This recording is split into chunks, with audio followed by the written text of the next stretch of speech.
자, 오늘은 이효는 교수님의 분석을 바탕으로요. 지금 미국 경제 깊숙한 곳에서 조용히 똑딱거리고 있는 시한폭탄, 이른바 유동성 폭탄에 대해 한번 제대로 파헤쳐 보겠습니다.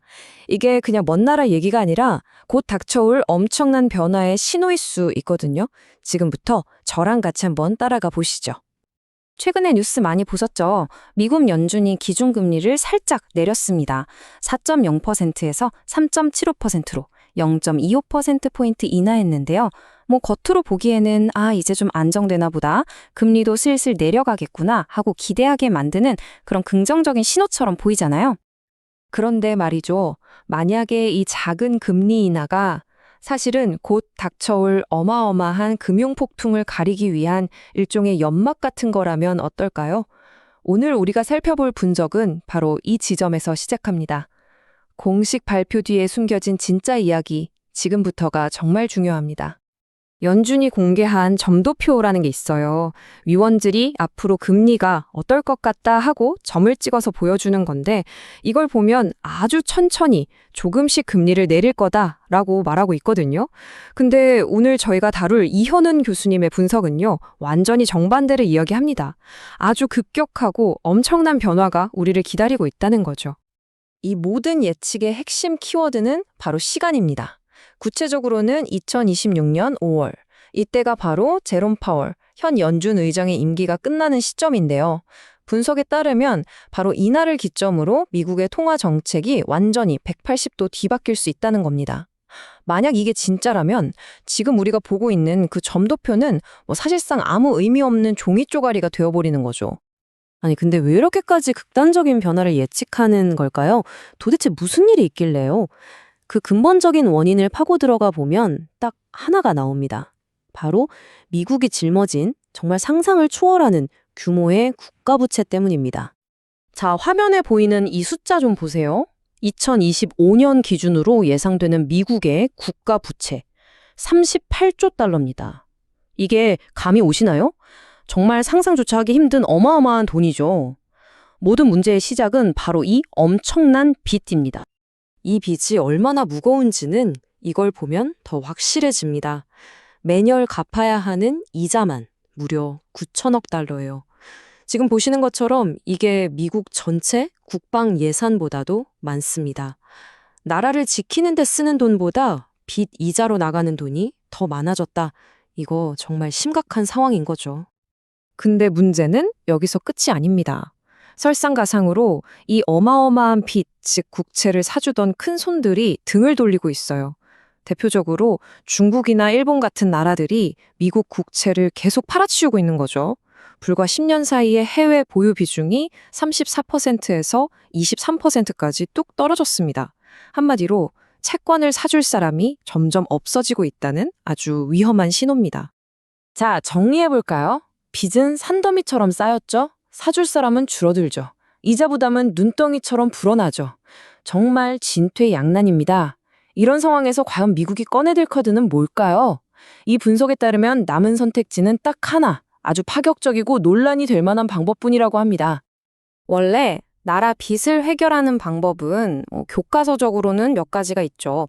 정부 지출을 확 줄이거나 아니면 세금을 엄청나게 올리거나, 그것도 안 되면 배째라 하고 국가 부도를 선언하는 거죠. 하지만 현실적으로 이 세 가지는 모두 정치적으로 불가능에 가깝다고 봅니다. 그럼 남는 건 뭐죠?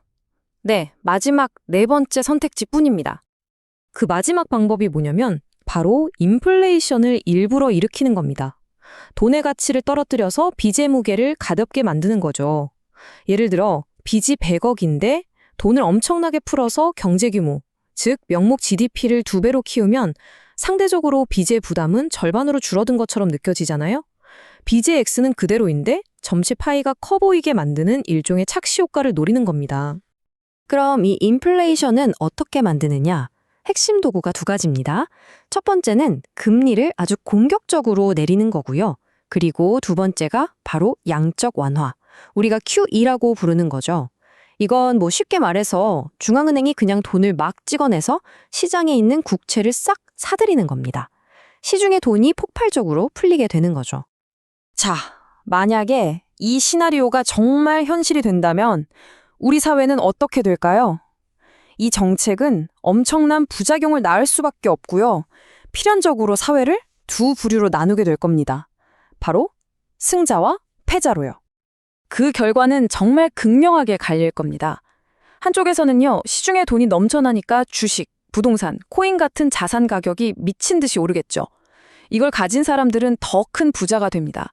하지만 다른 한쪽에서는요, 꼬박꼬박 월급 받아서 생활하는 사람들은 돈의 가치가 떨어지니까 실질 소득이 확 줄어들고 구매력도 잃게 됩니다.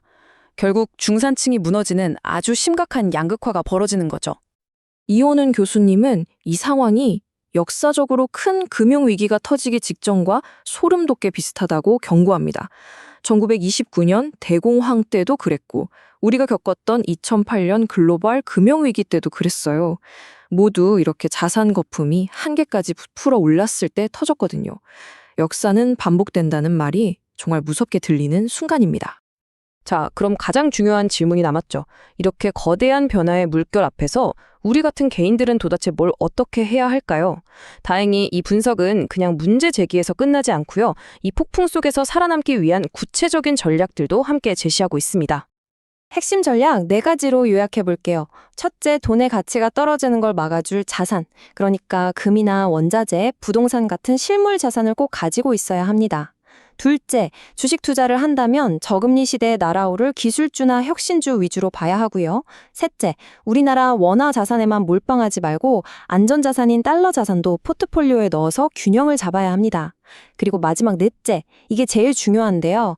이 거품 파트는 절대 영원하지 않다는 걸 기억하고 언제 터질지 모를 버블 붕괴에 항상 대비해야 한다는 겁니다.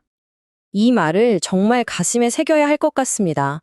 위기라는 건요, 여러 가지 신호를 보내면서 천천히 오는 것 같지만 막상 터질 때는 정말 눈 깜짝할 사이에 모든 걸 무너뜨립니다. 결국 이 분석의 결론은 명확합니다. 앞으로 펼쳐질지도 모를 유동성 파티에서 기회를 잡는 것도 물론 중요하겠죠.